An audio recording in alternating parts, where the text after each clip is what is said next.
Área do conhecimento, ciências da natureza e suas tecnologias. Tema integrador, STEAM. Projeto 1, plásticos. Por que substituí-los? Competências gerais da BNCC, 1, 2, 7 e 10. Habilidades relacionadas às seguintes competências específicas: 1 e 3 de ciências da natureza e suas tecnologias, 3 e 7 de linguagens e suas tecnologias, 1 de matemática e suas tecnologias, 3 de ciências humanas e sociais aplicadas.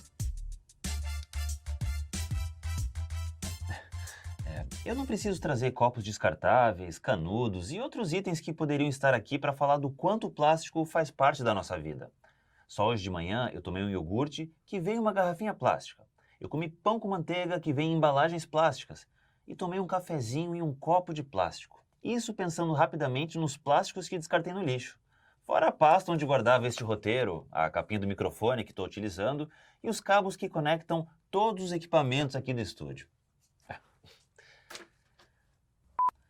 É plástico que não acaba mais e nós estamos apenas começando a conhecer as consequências desse nosso hábito. Este projeto analisa a produção, o consumo e o descarte dos plásticos com o objetivo de compreender os impactos ambientais gerados em todo esse processo. Além disso, estimula a reflexão sobre hábitos pessoais e coletivos de uso desses materiais e promove a elaboração de propostas de substituição para eles. A comunicação desse conhecimento poderá também contribuir para a conscientização da comunidade sobre a importância de se buscar alternativas ao uso de materiais plásticos.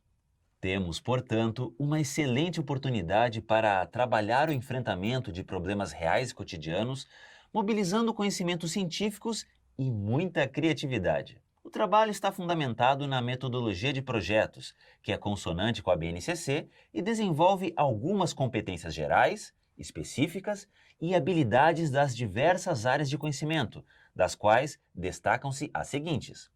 Entre as competências gerais contempladas, destaca-se aquela que valoriza decisões que promovam a consciência socioambiental e o consumo responsável, com posicionamento ético em relação ao cuidado de si mesmo, dos outros e do planeta.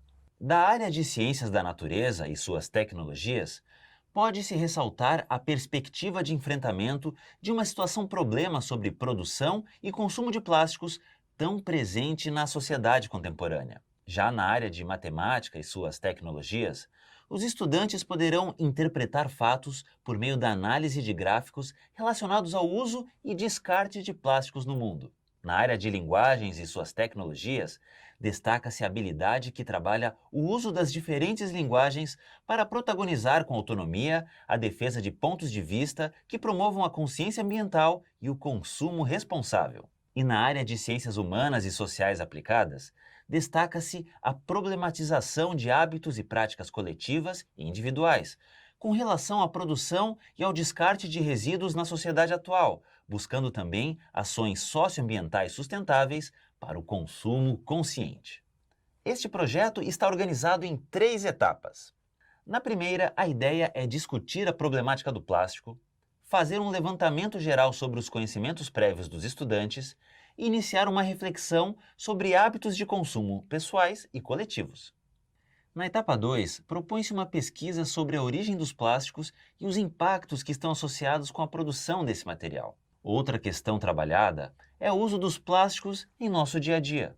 Neste momento, os estudantes terão a oportunidade de realizar uma análise crítica desses materiais, ao conhecer suas propriedades físicas e como elas se relacionam com o uso cotidiano.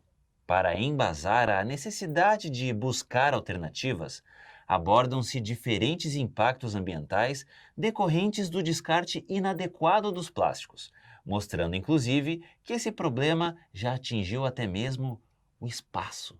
A questão dos microplásticos também é trabalhada, uma vez que é importante demonstrar aos estudantes que a decomposição do plástico pode liberar uma série de contaminantes, inclusive quando é utilizado indevidamente no aparelho de micro-ondas. Ainda na etapa 2, o projeto propõe uma reflexão sobre formas alternativas e ambientalmente mais sustentáveis para o descarte de plásticos, como a reciclagem e a reutilização. Aqui é importante ressaltar aos estudantes que a melhor forma de enfrentar o problema é reduzir e repensar nossos hábitos de consumo. Eu realmente preciso utilizar este plástico nesse momento ou posso recusá-lo? Posso substituir esse objeto de plástico por uma opção mais sustentável? Na etapa 3, os estudantes irão a campo. Os grupos explorarão um ambiente específico, um lugar da escola ou de suas casas, por exemplo, por um tempo determinado. Eles recolherão e avaliarão a quantidade de plástico descartado. A análise desses dados deverá ser feita em 3 etapas: a separação e a classificação dos materiais recolhidos, a quantificação desses materiais e uma estimativa do consumo a longo prazo. Com os dados coletados, os grupos refletirão sobre o uso e o descarte dos plásticos e criarão cartazes acerca dessas questões. A proposta é que os cartazes sejam afixados nos ambientes estudados para conscientizar as pessoas que ali convivem, isto é, os responsáveis pelo uso e pelo descarte daqueles plásticos. Além disso, os estudantes elaborarão também propostas para substituir objetos plásticos. Cada grupo escolherá um objeto e proporá uma alternativa ao uso do plástico. Aliás, uma sugestão de ampliação é estimular que os estudantes construam de fato o que é proposto, caso seja viável. Por fim, os estudantes produzirão um relatório de pesquisa. Eles deverão relatar todo o processo seguindo uma estrutura determinada, incluindo os dados que levantaram, as descobertas que fizeram e as soluções que propuseram. Caso seja possível, é interessante propor que o relatório seja feito em formato virtual para facilitar o seu compartilhamento com a comunidade. Ao final do projeto, também estão propostos quadros de avaliação, mas recomendamos que esta seja feita ao longo do desenvolvimento de todo o trabalho. Estimule os estudantes a fazer a autoavaliação, discutindo sobre o que aprenderam com essa experiência. Lembre-se de que, na parte das orientações para o professor, você encontra sugestões de desenvolvimento e ampliação deste projeto. Da reflexão sobre o problema à divulgação de possíveis soluções, este projeto faz o caminho completo da investigação científica e leva para a sala de aula uma discussão atual e indispensável para a nossa vida e para o planeta. Bom trabalho!